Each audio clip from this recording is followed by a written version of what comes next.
These aren't questions to ask on a first date. Like 1, 2, 3, you got 6 questions and this is it and you don't pass. Now, this can be a complicated one for many people, and there's no right or wrong answer for any of these questions. But based on the person's response, you can start to work out a thing or two about whoever it is that you're potentially looking at. By the way, you vetted me and I didn't even know you were doing it because I was just enjoying talking about myself. Yeah. People love talking about themselves. But when you answered these questions that I asked you, that was when I actually fell Oh, ding, ding, ding, I got it right. far deeper in love with you. And because if you do get into a relationship, deep into a relationship, you've gone a year, 2 years, whatever, and then all of a sudden it comes out that you've had, and that's going to cause issues. Then that can create an irreparable rift in the relationship. Yeah. And from my perspective, far better to know this up front. Yeah. It baffles me that someone can get married and not know the answer to these questions that we are talking about.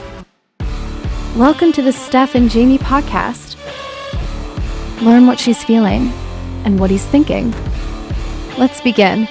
So, welcome back to another episode of Steph and Jamie. Steph and Jamie, the Steph and Jamie podcast. Thank you very much for being here. And this is part 2. So we're picking off. Oh no, what the hell? We are attempting to film this in one day. So hopefully we can be as hyperactive and slurry as we were in the first one. But I think it's good because we just finished that conversation that we had in the previous episode. If you haven't gone and watched that one, make sure you do that. And while you're at it, you may as well just go and watch all of the previous episodes. We are on this will be episode number 8. In the previous episode, we talked about how people can find or attract their perfect mate in the year of 2025. Mm-hmm. This time, to expand on that conversation, we're going to talk about how to vet, or some questions that are worth asking before you get too involved with someone. And it really, I think, is important that you listen to that previous episode because we discussed the importance of creating or cultivating a sense of self-love before you try and seek love from someone else, because you cannot give what you do not have. No. And if you try and bring someone into your world before you are okay in your own world, then the chance of that relationship being a success slim to none. Mm-hmm. So it is so important, and we discussed a lot about our journey, the absolute importance of making sure that you're okay with you. Mm-hmm. Once we've done that, then the next step or stage to you're slurring your speech as well. The next step or the next stage to that equation is, if we're going to be meeting people, what are some questions that we can be asking them in order to make sure that they actually fit the criteria that it is that we are looking for? Yeah. I think just to reiterate one point on that previous episode, we mentioned it at the end of the episode. We'll mention it at the start of this episode. Worthwhile activity is to write down all of the things that it is that you are looking for in your potential partner. Mm-hmm. Narrow that list down from the things that are must-haves to nice-to-haves. Focus on those must-haves. And then if you can do that, you'll already be a step ahead of so many people, because you'll be looking at people from a place of knowingness as to what it is that you are looking for, rather than looking at everyone from a place of desperation and forcing them to try and fit your picture because they're there and available when you're lonely. Yeah. There was an interesting story that I was going to start with to kick this off that I heard the other day that I thought kind of encapsulated a little bit about this message, because I think what happens is, like I said, many people who are lonely won't go to the extra effort of trying to vet someone, trying to ask that person questions because they're just, desperate for affection. Yeah. But what happens is you then get stuck into a really terrible situation potentially. Yeah. So the story, I'll tell it quickly. Mm-hmm. There was a snake, Mm-hmm. right? The snake was very lonely because everyone avoided the snake because he kept biting people. Mm-hmm. Poor snake. Poor snake. So the snake went and sought advice from one of the local elders and said, why I'm so lonely? How do I get people to come and talk to me? And the elder, or the wise man, whoever it was, said to the snake, you need to stop biting people. Mm-hmm. And then you'll be able to connect with people and people will want to be around you. That's what I say about my cat to Sam, to Piper, stop biting her. That's right. Yeah. So anyway, so the snake slithers off, and all of a sudden he stops biting people. He makes a vow not to hurt people. Mm-hmm. But then what happens is that all of a sudden he gets treated like dirt because he loses that element of fear and respect, and he loses himself because he doesn't set any boundaries. He just slithers around, and once people realize that they can walk all over him, they do. And they beat him down and they treat him awfully. And the snake comes back to the elder or the wise man. And he says, he looks awful. He's been beaten up. He's been stomped on. And he says, Elder, you asked me not to bite and I did, but look at me now. And then the elder or the wise man said, silly snake, I told you not to bite, but I never told you not to hiss. After that, the snake supposedly went out and he hissed when necessary. He set his boundaries. He vowed never to hurt people, but he also was willing to hiss. And we spoke about in the last episode coming from a place of love when trying to attract someone. It is lovely to come from a place of love, but you also need to have a backbone about you because there will be people that might exploit that love and take advantage of you if you are so open. And it's necessary, I think, to have some smarts about you to vet someone to make sure that they're going to be an appropriate fit for you and not take advantage of you. There was also another story, which I'll add to your story, talking about taking advantage. There was this chick who worked as an agent in high security, and she basically went around to the jails and asked the predators, basically, the criminals, who do you prey on? Like out of all these people on the street, showed them videos. This is a true story? Yeah. She showed them videos because they're trying to gather more information about criminals in the mind and why they attack and who the types of people they attack. And she showed them videos, and she went around to different jails and different cells, and all of them had basically the same answer as to who they would attack on the street when they watched this video, what type of person. And it was the person who was like head down, like kind of walking like with their feet just slow and all over the place and wasn't walking with authority. So people who looked vulnerable. And literally like every cellmate had the same answer, like that person, or that person, because they're on their phone and they're not looking around at their surroundings. So you were talking about, being able to hiss, but not bite. It's like and protecting yourself from vulnerability, but also making sure that you're open and aware. So there has to be a certain way. Got to be a balance. Yeah, a balance where you're open and you can be approachable, but also you don't look like you're someone that is walked all over by people and taken advantage of and being an authority. Yes, because we talked about that a lot in the last episode, the importance of being open and willing to start conversations, create conversations. And we also discussed vibrational outputs as well. We talked on Dr. David Hawkins' work, the map of consciousness, which we can put somewhere on the screen here now for those watching, and the importance of cultivating within yourself a sense of self-love so that you can project or radiate, whatever we talk about, a positive vibration. And when we do this, we naturally bring people in that are going to also add to our positive charge. Whereas if we live in a negative vibration, you'll just attract more of the same. Yeah, one of guilt, one of shame, one of anger, whatever it might be, we attract that. And those people that I'm sure you're referencing in that example would have been people that are walking and vulnerable in guilt and shame and haven't resolved 100%. Some of these things. And it's important that whilst you work on yourself, you also take extra caution when, talking with others, that they're doing the same sort of work that you're doing and making sure that, like we said, you don't get taken advantage of. Yeah. So there are some questions that I've outlined that we can discuss. But before we get into that, I'm thirsty. You thirsty? You thirsty? I've got so many drinks around me, around here.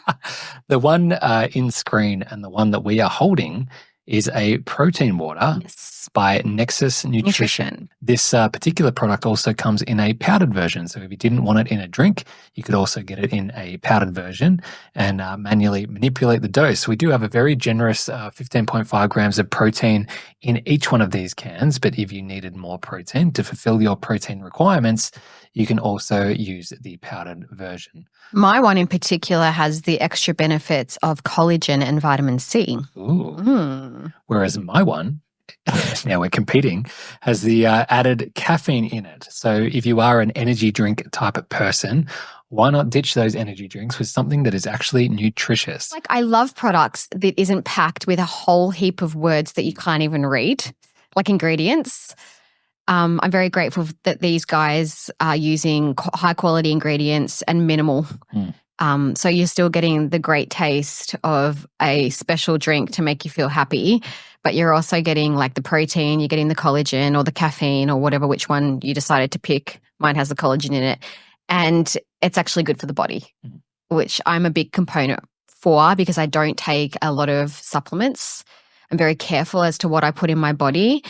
And these guys have done really well to make sure that it's good for your gut health as well, because mine's so precious. So I can drink this and have no gut issues at all. And normally speaking, I'm very sensitive. So that's another plus as to why I stick to these guys with their supplements. There are many supplement companies that cut corners to cut costs and then end up filling their products with all sorts of additives to bring those costs down. But then the byproduct of that is that it can be very harsh on the gut for the actual consumers of the product.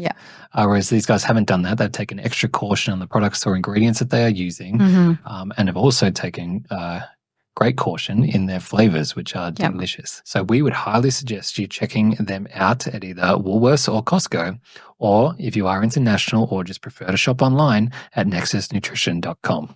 Refresh and get your protein. So I've got these questions written out. I will be referencing my phone, so please don't think I'm being rude. I just no one can see you on the podcast. It's fine. Well, for the people watching on YouTube, might think I'm just casually texting midway through the conversation. Are you but texting? I'm not texting. We'll talk about jealousy next week. Not texting anyone. I've premeditated some questions that I would be asking. Okay. If I was single in the year of 2025, these are the things that I would be liking to know. And also many of the questions that I actually asked you before we got together. Before we get there, though, I think that it's good to preface this with, the previous episode we talked about the importance of finding someone that shares like-minded values, which is, often talked about in relationships, the importance of finding someone that has similar values. Yeah, similar values. But I think it's really hard to identify someone's values just from a face-to-face value conversation without knowing what questions to ask. Because if you lead with the question, hey, what's your values? What do you prioritize? Someone can very easily lie. They can concoct an idea that sounds appealing to make themselves look good because they're wanting something from you. Whereas I think with the questions that I've tried to write down and premeditate here, I think it's quite difficult to lie from these questions. And I think you will get a very good idea of who this person is that you are potentially going to enter into a relationship with if you lead yourself with these questions rather than try and ask the stereotypical questions of, what do you value? Where do you see yourself in 5 to 10 years? Like all of these things are very standard and someone can very easily concoct an answer that might sound appealing based off what they might think that appeals to you. You like footy? I like footy too. I'll like footy for today. Don't ask me a month from now. People are like, what's footy? It's like your version of AFL is like your version of rugby, isn't it?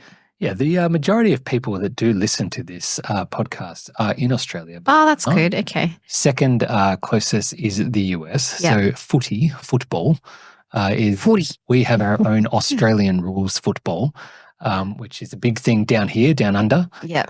Whereas I think their football is like NFL. Like, yeah. So that's quarterbacks and touchdowns and all those exciting things. But anyway. Somehow you always find a way to integrate a bit of Australian knowledge. Do you know what's so funny though? I'm half Italian. I'm half Italian and half Australian.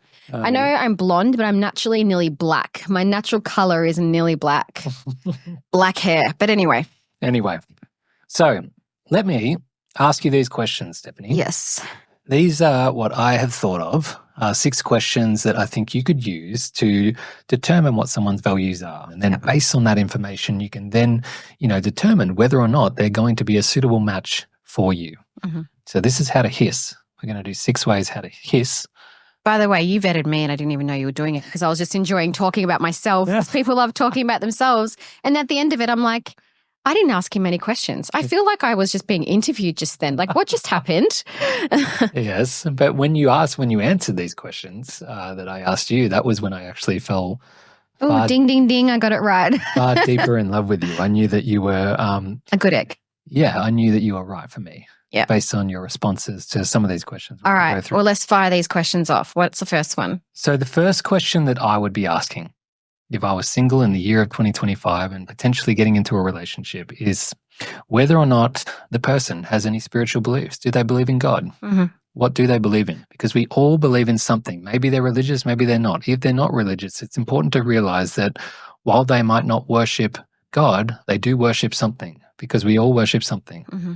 And I think that is important to know up front. What is your God? Mm-hmm. What is your version of God? Do you believe in no God and maybe spend all of your time focused on material success? Mm-hmm. Maybe it's wealth. Yeah. Maybe it's your looks. What is it? What is it that you believe? What is it that you prioritize above all else? Mm-hmm.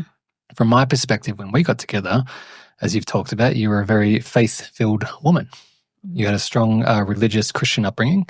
And from my perspective, you were very grounded in that.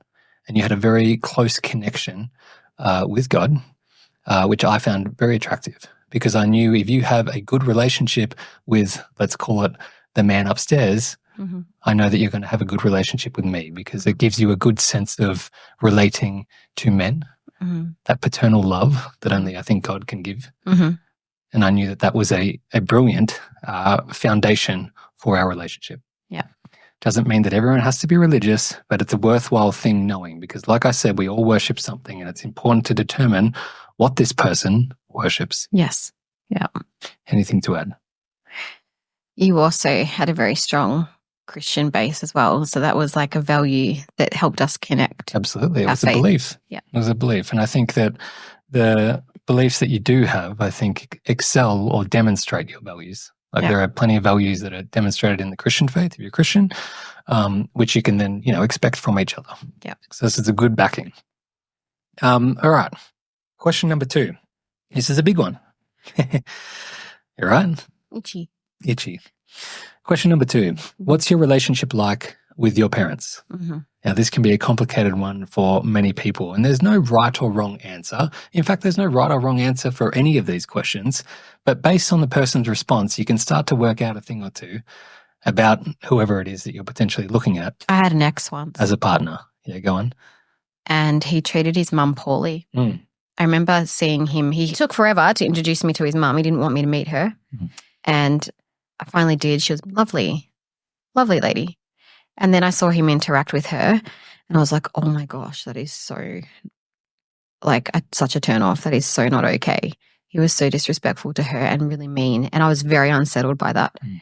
So I think it's really important that he has a good relationship with his family. It baffles me how many, if we talk about women, how many women just excuse that behavior. Like, if you're looking at a man and he says, look, I've got a complicated relationship with my mother, that's fine. Like, it is so normal to have family disputes, complications, whatever. Maybe he's been abused. Maybe, who knows? Maybe all sorts of different things can happen. But if he cannot demonstrate a level of forgiveness towards the way that he was brought up, towards the way that his mother or father was, then that is a bit of a red flag, in the sense that he's holding resentment in his heart. And if he's holding resentment in his heart for the people that brought him into this world, then what's the likelihood of him developing resentment for you? Obviously, that's circumstantial depending on what's happened in his childhood. And I'm sure that there's many reasons as to why. And I guess asking those questions, what happened, and coming from a place of understanding. But yeah, in my situation, it was like, this lady was lovely. Sure, she's probably got her issues, and there was issues with him and her growing up. But the fact is, she's older now, and she was providing a home for him and taking care of her own mother at the same time. And yeah, I felt like seeing their interaction was just really eye-opening and quite scary for me. I know we all have our issues, but I was like, wow, you don't have to be that mean. And same also goes for women and the relationship with their fathers. I think that, they say that women often marry their fathers and men marry their mothers, or someone that resembles a close representation of their mother or father. And the way that they relate to their parents of the opposite sex is important. And like I said, obviously things happen and no parent is perfect. Maybe there's some absent parents. Maybe there's some parents that have really horribly abused, them. But at the same time, like, I think there needs to be a level of forgiveness that's demonstrated. Yeah. And if there's not, and if there is that bitter frustration that you're talking about, then the chance of that then flipping onto you is highly likely. Yeah. They say that kids go through 3 different phases, which is the idolization phase of their parent. I think their parent is, king or queen, the bee's knees. They then go through the teenage years of demonization, where they think, well, you live stupid. I don't like the way that you live. I want to live different. I want to be myself and create myself as my own person. So I'm going to reject your ideas and create my own ideas, which is their very natural way of trying to find their own way in the world. And then finally, after the demonization phase, the humanization phase, where you realize that your parent is just a person. They're not a king or a queen. They're a deeply flawed individual, no different to you. Yeah. And they did the best that they can with what they know how. Yeah. And once you can foster forgiveness in that, you then open up a whole new sense of love and appreciation for them. And if you can do that with them, then I think there's a much higher likelihood that you'll be able to do that in your relationship. Because I'd argue that you go through a similar sort of phase in your relationship. We first idolize each other. We then might demonize each other for our flaws, because you might point out flaws in me, I might point out flaws in you, which can be hard to grasp. And then we humanize with each other and find a way to live and cohabitate together. Yeah. All right. So moving on. Question number 3. We talked about the relationship with them and how they relate to their parents. Yes. But the other question I would ask is, what was their relationship, your parents' relationship, like? Oh, yes. Okay. Sorry, that took a second to hit. I thought we're going generational, like their parents. No, but their parents together, your parents' relationship together, what were they like? Were they toxic? Were they, Correct. Because healthy? How they related, whether we like it or not, how they related to each other is very likely how you will relate to your partner. Monkey see, monkey do. That's exactly right. Yep. When you get into a relationship, if, the person that you are talking to says that, their parents had a really toxic relationship, that doesn't mean that rules that person out of being a good person, but it does mean that was modeled to them, that behavior. And I think the follow-up question to that is, if there was, a level of toxicity, which would be very traumatic to the child that has to view that, and now to the adult that's carrying on that, have they had any therapy, counseling to try and resolve some of those things? Some people don't know they're carrying it until they get into a relationship, and then it comes out during the high pressure circumstances. This is why we talk about relationships so much, because from our perspective, relationship is the best tool for growth that you can have, because you will be forced to face all of these different things about yourself that you didn't even know were there. Oh, yeah. It's easy to hide Didn't things. even know they were there. Yeah. It's easy to hide things when you're alone and under pressure, but when you're under pressure and you've got someone there with you, they're going to see things in you and you're not going to be able to hide things from them. Yeah. So that's something worth noting. What was your parents' relationship like? Yeah. Was it good? Was it bad? If it was bad, how do you feel about that? Would you do things differently? Well, your parents used to dance in the kitchen, and I was like, ew, cringe.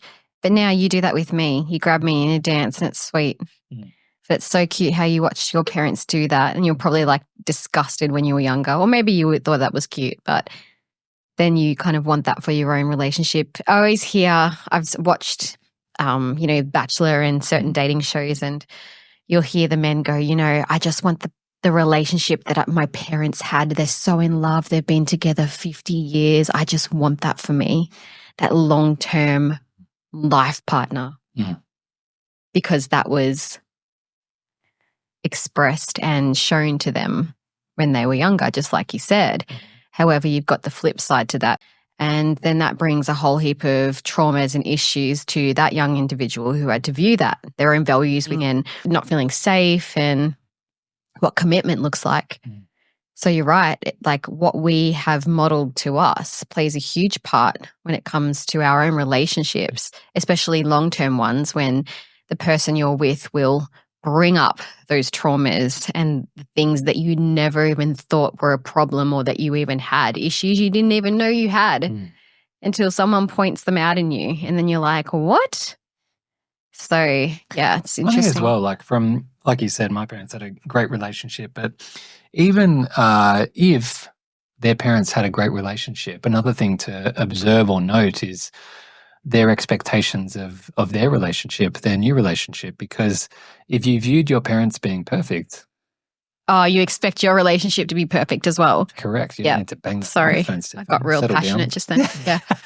Yes, that's exactly right. So it's not, I don't think it's a detriment if someone experienced parents with a bad relationship. I don't think it's a detriment for someone to experience parents with a great relationship. I think what is important is to determine how this person feels about their parents' relationship and whether or not they plan to model something similar, or whether they've learned from the modeling that they were exposed to growing up, and whether they plan on doing things differently.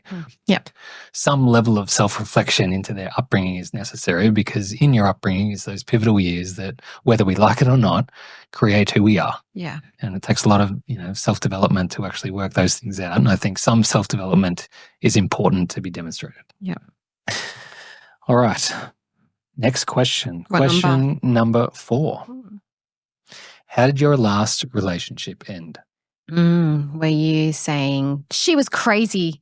She just was doing this, doing that, hard work. Or he was just a psycho. A psycho. He was controlling. He was a nightmare. Yeah. Not good. I don't care what they did. I feel like the moment that someone's bitching about their ex, no matter what they did, it's just, I don't know, there's something about that, because it makes me feel like the moment that I cross you the wrong way, you're going to carry on about me and bring my name down. Let's just say that the person was an awful person. You can say, hey, it ended because this person really struggled and they were going through a period in their life where they weren't in a good place, and I couldn't carry that anymore. There's a certain way to be able to say that you were with someone awful without saying you were with someone awful. Even there are obviously situations where you might even experience an abusive partner, which is so valid to say that this person was really awful to me. Yeah. But at the same time, if we go through those 3 stages that I just talked about with the parents of, first idolizing, then demonizing, and humanizing, if you can get to that point of humanizing with your partner, even as hard as this might be, even if they were in fact an abuser, realizing that they are just a flawed human being that experienced whatever they experienced in their upbringing, and unfortunately and unfairly and unrightfully, they carried that out onto you, let's say. There is no excuse for it. But at the same time, hopefully you can find a level of empathy for them, forgiveness for them, to know that, that they're just a human too. Because there's always 2 sides to a relationship. And I think it would be unfair to say that, even in that situation, that you did everything perfectly. No one is perfect. Where there are always 2 sides to a story. And if you can demonstrate some form of accountability when you talk about a past relationship, whether it be the forgiveness or the accountability of, well, I wasn't quite in my right headspace, I could have been better, or, they were just dealing with lots of things and it didn't work out, unfortunately. That tells a lot about someone's character. Yeah. And obviously when you start dating this person that you're talking to about this situation with your ex, then you can open up more when you're comfortable with each other. But I think when you're in that whole dating scenario and you're trying to vet someone, just be careful not to bring people down and talk about your ex and everything that they did straight up. It's just... And be careful if that person is talking ill of their ex. Yeah. Yeah. Just briefly ask, what happened, and just see the response and then kind of leave it. You don't have to go deep in it and bring up all the baggage and then suddenly you're just talking about the ex. No one wants to do that on a date. Definitely not. Doesn't have to, by the way, just to cut into this, these aren't questions to ask on a first date. 1, 2, 3, you got 6 questions and this is it and you don't pass. But in the courting process, however long that takes, which hopefully should be a little while, rather than jumping straight into bed with each other, which we'll talk about in a moment. Oh, gosh. Hopefully there's an opportunity where you can converse and get to know each other. That's how we started. And I think that is the best way to build a solid foundation of a relationship, because you cannot build what's the saying? You cannot build a building house on a rocky foundation. That's right. Yeah. There needs to be some level of understanding between these two individuals if you're going to be able to make this work. Yeah. So the next question, leading on to what I just talked about. Yep. How many relationships have you had? And how many sexual partners have you had? People are so awkward about that. They want to know, but they don't want to ask it because they feel like it's none of their business. There's two components to it. Let's start with the easier one. Yeah. How many relationships have you had? Why is that important? I think that's important because it demonstrates a level of commitment that someone might have had. If they've only ever had short-term 6-month type relationships, obviously this is age dependent. If the person's very young, maybe that's, maybe there's an exception to this. But if they're in their late 20s, 30s, whatever, and they've only had a period of very short relationships, you've got to ask yourself, that does say something about their commitment levels and their ability to compromise and work with someone if they haven't not yet had a long-term successful relationship with someone. Yeah. So I think that is worthwhile knowing. Yeah. Regarding the harder part of that question, how many sexual partners have you had? I'll just go ahead and say there is no right or wrong answer, but there is an answer. Mm-hmm. And I think that's something that we talked about.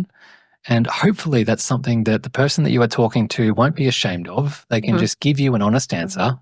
If they get skittish and upset or shy, maybe they've had a challenging upbringing due to whatever reasons and they've gone down a path of sexual, expression, promiscuity, whatever you want to call it.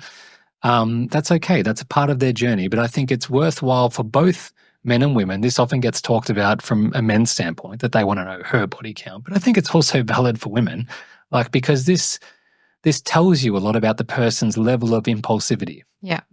Are they quick to try and find a fix? Yeah.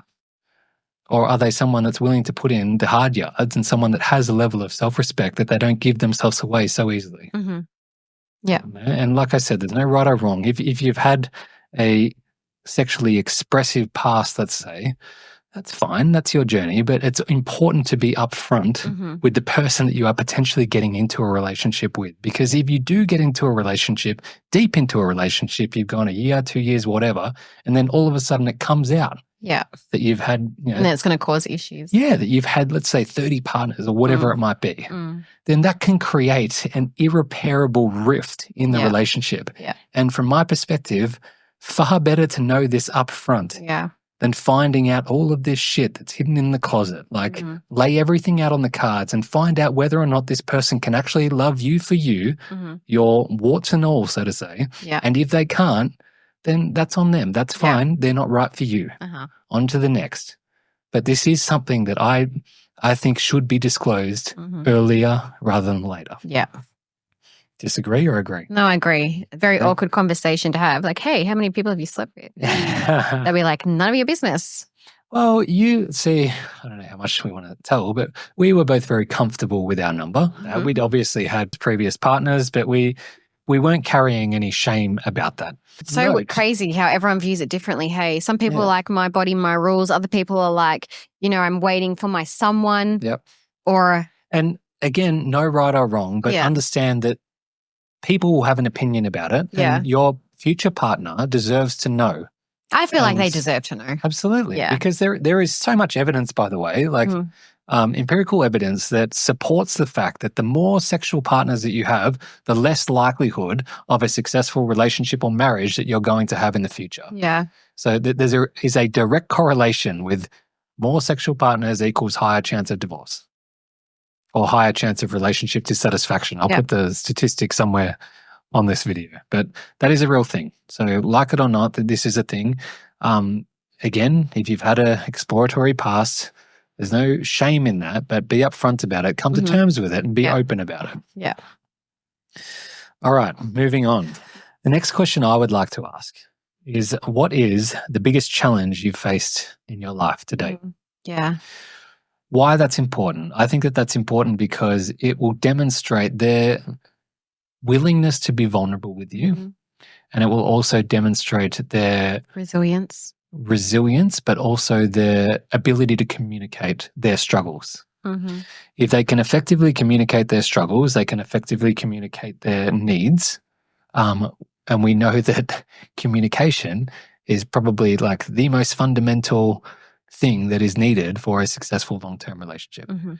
If someone, is not prepared to let you in and is only going to keep you on the outside and not really reveal much about themselves, then you're not actually dating that person. You're dating the idea of that person that they are putting forward. Yeah. So that there needs to be a willingness to open up Mm. about whatever struggles that they have been through. And obviously that might take time for someone to get comfortable enough to share those things. But at some point, there needs to be a willing of openness there. Yeah. It baffles me how many people will go and get married to someone that they don't even really know. So quickly too, after like 8 months of being together, married. It baffles me. It baffles me that someone can get married and not know the answer to these questions that we are talking about. Mm. Like, there is a statistic, and I don't know. I'll find out later on. Yeah, well, that's right. There is a statistic that supports the fact that couples get married, within the first, I think it's 6 to 12 months of dating. Their likelihood of divorce skyrockets beyond couples that have been together 3 years or more. I think 3 years or more is the most successful time period of courting before entering into marriage in order to have that marriage be a success. I knew that you were the one after a year. Took a year. No, I just knew you were the one that's just straight up. But I knew that you were going to be long-term after a year because you came in to a relationship with me having 2 kids. So there was no I guess honeymoon period as such. It was straight up kids. It's like having kids straight away when you just meet someone, right? Like it's full on to come into. And so it was very high stress. Plus we were working together. So we dealt with everything like head on, like rocks coming at us like head on very early on in the relationship. And we were able to survive that. So it feels like whatever comes from this point forward, we'll get over it because we've already dealt with so much adversity early on.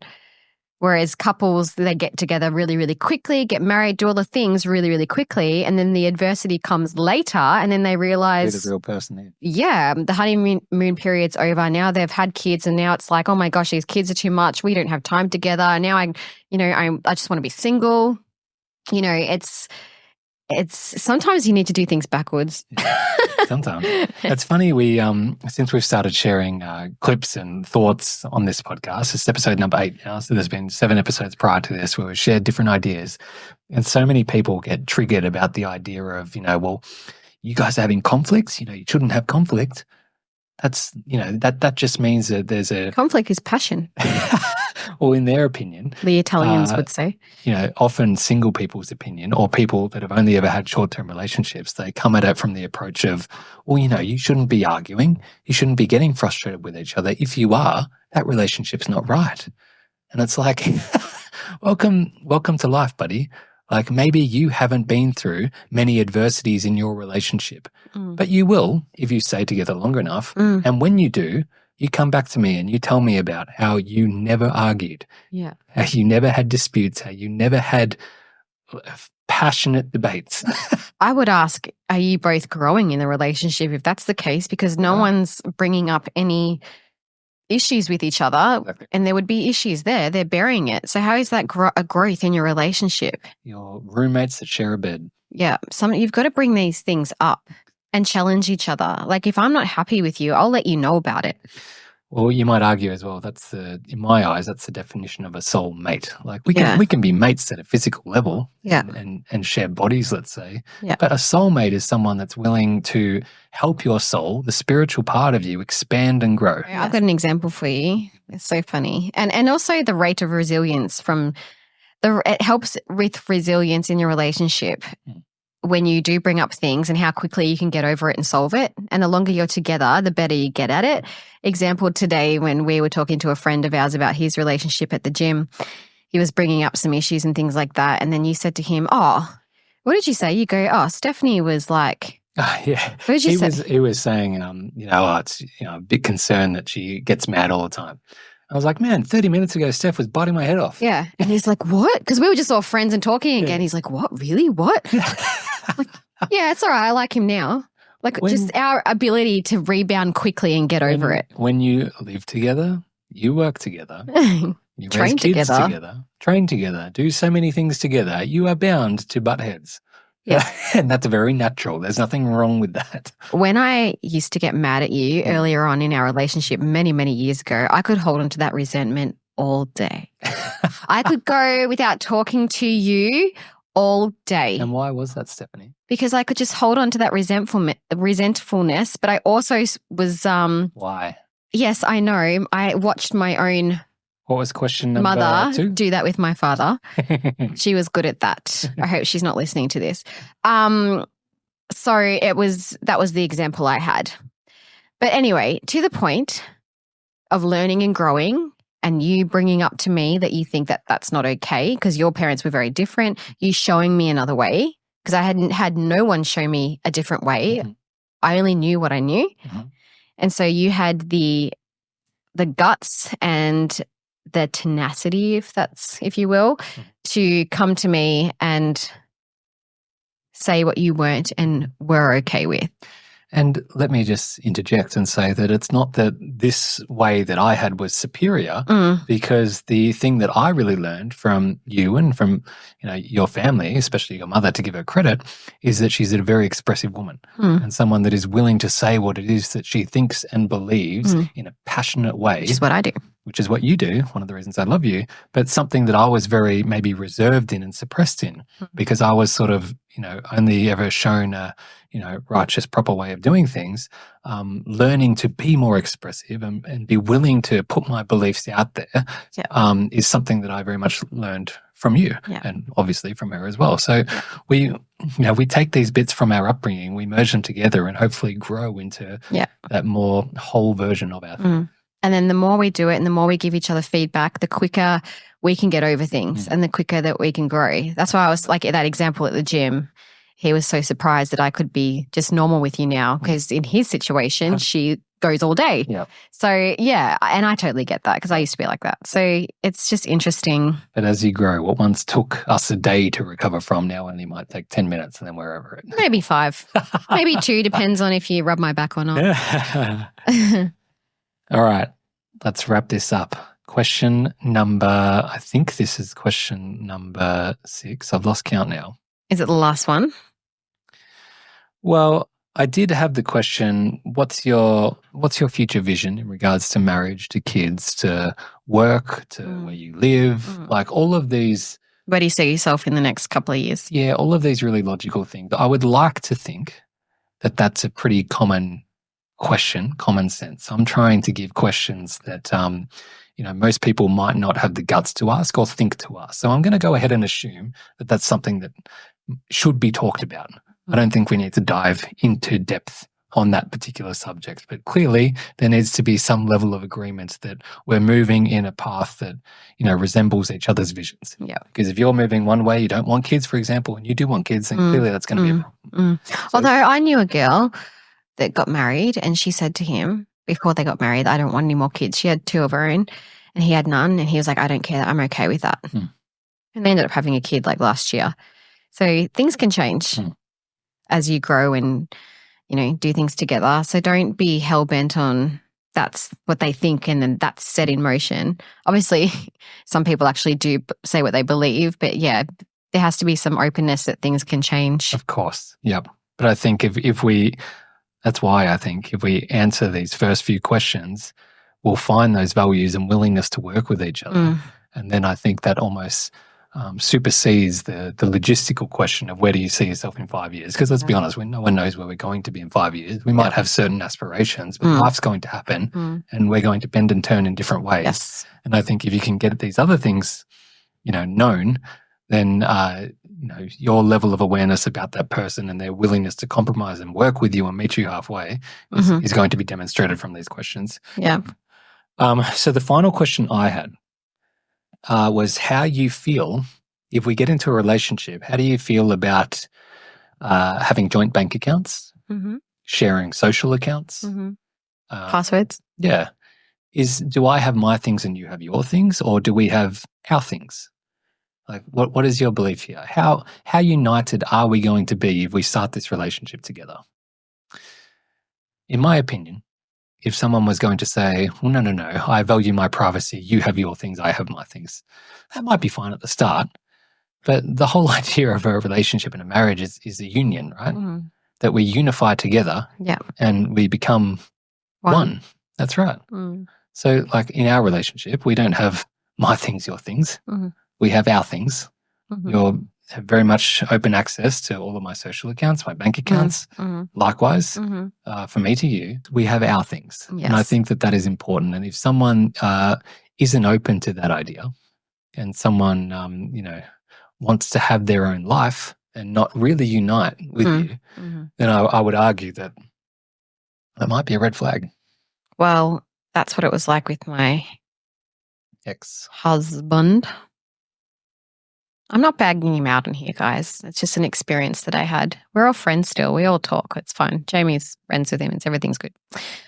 And he would just laugh at this anyway.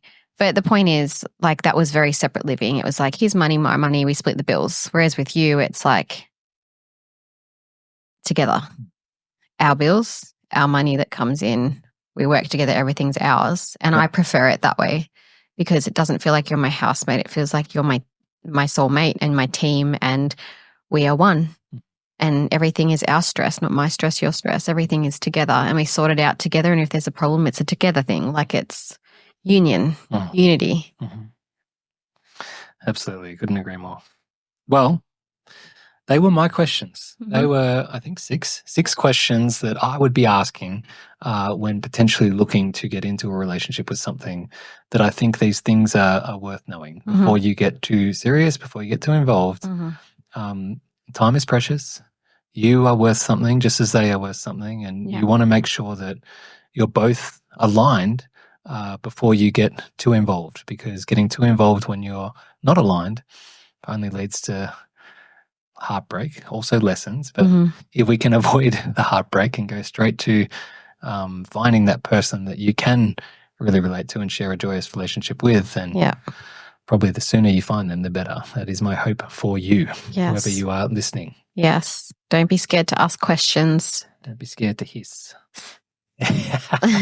And just to reiterate, don't forget, this episode might be talking about the other person, the person on the receiving end of your life and your love, but you have to also analyze yourself, which is what we discussed in the previous episode. So if you haven't watched that, make sure you do go and watch that. Did I miss anything, Stephanie? Is there anything you'd like to add? No. I think what you said was very generalized for both men and women. I think ask as many questions that you can get away with, and do it in a way that's not accusive or intrusive. Make it seem generalized and like you're not vetting them. Just make it seem like conversation that you're just interested in knowing. You can break it up a little bit. You can use all points or 2 points or 3 points, whatever. But don't waste all your emotional energy by getting into a relationship and not knowing anything about this person and finding out as you go. That is so much harder and just more baggage that you have to wear. And it's in a world that is already so heavy, you just want to try and clear out as much baggage and trash as you can, and really guard your heart and your soul in today's society, and have enough self-respect and confidence to know that you are worth something, and that you are allowed to ask these things, and you are allowed to have a say in who you will allow in your life and to dictate over you or speak over you. I think guard yourself and back yourself. That's my saying for I was saying in the earlier podcast we did. Back yourself in 2025. Absolutely. And recognize the value that you bring, I think is huge. If you can, like, if you're hearing these questions and you're thinking to yourself, geez, if someone asked me these questions, they might not like my answer. Like, this is also a good place to start. That's good. Then you don't want someone like that. That's exactly right. Like, there is going to be someone out there for everyone. I firmly believe that. And if you are battling with one of these questions, maybe you're thinking, well, shit, my relationship with my parents is a little bit flawed. I haven't really done much reflection on that. There's a place to start. Like, start there. Try and heal that part of yourself. And then that, who knows, that might just be the missing piece that's been holding you back from obtaining the relationship that you desire. Yeah. Like there is something in all of these things. And if you can either reflect on yourself or reflect on your potential partner, then hopefully you can find something there that will help. Yeah. There was one really brief thing and we'll finish. One brief story that I think is good to close out on. It's the story of the Priceless Jewell. Have you heard of it? No. It's a very quick. Okay. A wise teacher once gathered a group of students, held up a sparkling jewel. He said, "Who would like this jewel?" Everyone, hands shot up. The teacher then dropped the jewel into the ground, grinding it into the dirt with his heel. He then picked it up and asked again, "Who wants this jewel?" Again, everyone's hand rose. The teacher smiled. "Now watch." They placed the jewel in muddy water, shook it around until it was coated with mud, held it up once more and said, "Who wants this jewel?" Every hand stayed raised. The teacher said, "You all want this jewel, even though it's been dirtied and scuffed. Why?" One student replied, "Because it's still valuable." The teacher nodded, "And so are you. Life may leave you feeling scuffed, bruised, or stained, but like this jewel, your worth remains unchanged. Do not let the dirt of circumstances or others' opinion make you forget your intrinsic value as a human being." So no matter what you might have been through, you have something to give. Everyone has something to give, but make sure you recognize your value so you don't get walked on, and you find someone that is willing to appreciate your value and the value that it is that you have. There is someone out there for you. There's someone out there for everyone. That is my firm belief. So I hope that it's a nice way to close out. That is a beautiful way to close out. And I think you're totally right. We all have value, but you have to see it in yourself first. And find someone that appreciates it. And find someone that appreciates it, sees it, and also nurtures it to help you become a better version of yourself as you are to them. Well, guys, if you haven't done so already, if you're on the podcast channels, please follow us, leave us a rating, a comment. If you're on YouTube, please comment below. Subscribe to the channel if you haven't done so already. And subscribe to Jamie's storytelling Instagram. It's called Jamie Stories. No, kidding. Doesn't exist. You should have one though, because you're such a great storyteller. I always sit and listen and just like, tell me what happens next. You know how you're a little kid? I don't know if you ever went to this. My mum would take me to these like special rooms where they did like story reading, and it's like all these lights and you're with all the other kids sitting on the ground listening to the stories and Cinderella and all of ththese things. And there's some lollies being passed around. It takes me back to being a little girl. It takes me back. Yeah, and I'm sitting here and I'm like, tell me more. Well, there you go. Who knows? Maybe I'll start a stories channel. I'm going to ask you to tell me stories before I go to bed. You already do. I know. Don't act like you don't. That's something for another episode. Speaking of which, if you have ideas for a future episode, let us know. Drop a comment, send us a message. We would love to hear from you. Otherwise, we hope these things are helpful to you and where you're at. Otherwise, we will catch you on the next one. On the next one. You got to say it with me. Peace. Peace. Peace out.